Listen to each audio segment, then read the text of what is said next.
Salve rastreadores, por aqui Rastreamento Humano, trazendo mais algumas dicas rápidas para aqueles que são interessados no mundo do rastreamento.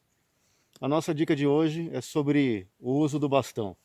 Existe muito material disponível acerca de como fazer o uso do bastão, seja para fazer a medição do tamanho do solado da pegada da pessoa, ou do tamanho da pata do animal que está sendo rastreado, ou mesmo para medir o espaçamento, a distância da pegada, da passada, ou da pessoa de interesse, ou do animal que está sendo rastreado. Como já existe bastante material, a gente não vai abordar especificamente nesse tema como usar o bastão dessa maneira. Para nós, do rastreamento humano, aqui para efeitos práticos, nesse cenário de atuação, que geralmente é um cenário como esse aqui, de mata bastante fechada, ou um território mais montanhoso, montanhoso aqui significando qualquer local acima de 700 metros, sem entrar na discussão se isso geograficamente é uma montanha mesmo ou não, mas para nós aqui um terreno montanhoso, um terreno bastante íngreme, com subidas e descidas, para nós aqui na nossa realidade pelo menos, dificilmente nós conseguimos usar o bastão para fazer a marcação do tamanho da pegada da pessoa, ou da pata do animal, ou mesmo desse espaçamento da distância, da largura da passada da pessoa, ou do ritmo de andar do animal.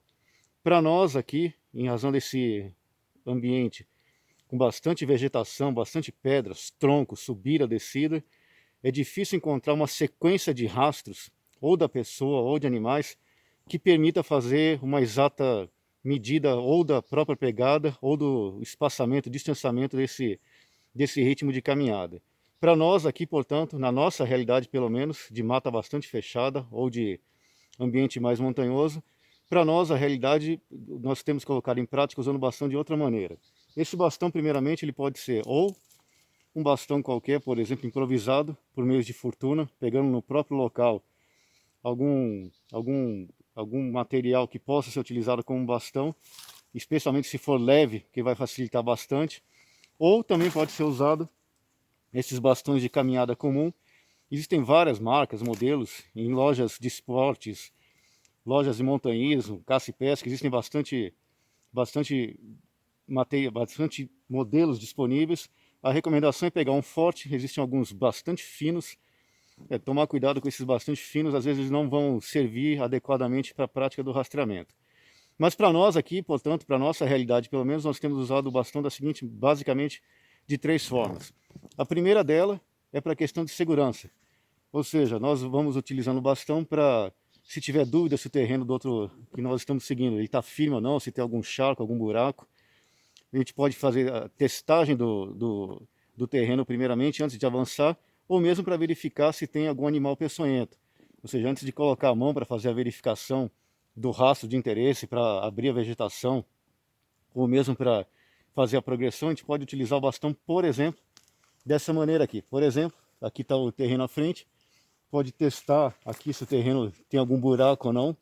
Já existem várias áreas de sombra aqui, né, nessas áreas de mata fechada, mesmo durante o dia. Agora já está próximo do entardecer, mas mesmo durante o dia já fica bastante sombreado. Ou eu posso fazer a verificação, por exemplo, aqui existe um tronco, se por exemplo tem algum animal peçonhento, por exemplo, aqui antes de eu dar a passada. Portanto, antes de progredir, eu posso testar o terreno, ver se tem algum buraco, sentir ali, fazer a verificação se tem algum animal peçonhento por aqui, e daí eu continuo na progressão.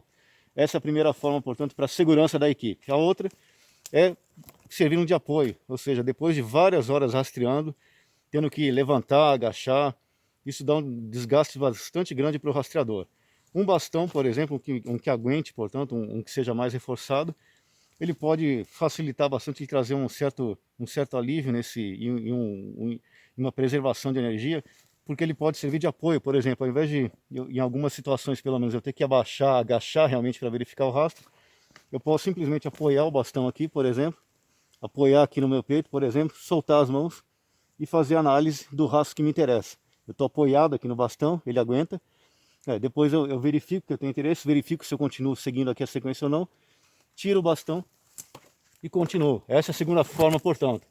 A terceira forma que para nós, aqui na nossa realidade, nós usamos realmente o bastão, é para não causar dano desnecessário à vegetação. Ou seja, À medida que a equipe vai progredindo, ao invés de causar dano ambiental desnecessário, e mesmo porque cortar a vegetação, além de causar o dano ambiental, gasta bastante energia e também faz bastante barulho, o que nós podemos fazer utilizando o bastão, por exemplo, é abrir caminho da vegetação, por exemplo. Aqui, por exemplo, eu estou analisando um rastro aqui na minha sequência.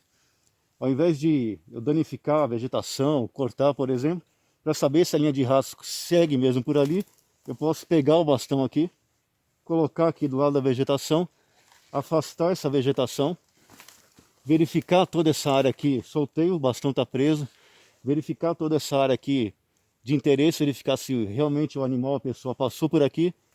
Depois eu pego o bastão, se por exemplo não for o local de sequência do rastro, retiro, a vegetação volta, não gastei energia cortando a vegetação, não causei dano ambiental, não fiz barulho e continuo o rastreamento. Essa, portanto, para nós aqui do rastreamento humano, são pelo menos as 3 formas que nós mais utilizamos esse tipo de equipamento que é importantíssimo para o rastreador. Essa, portanto, são mais algumas dicas rápidas do rastreamento humano. Fiquem todos com Deus, fiquem seguros, longa vida à República.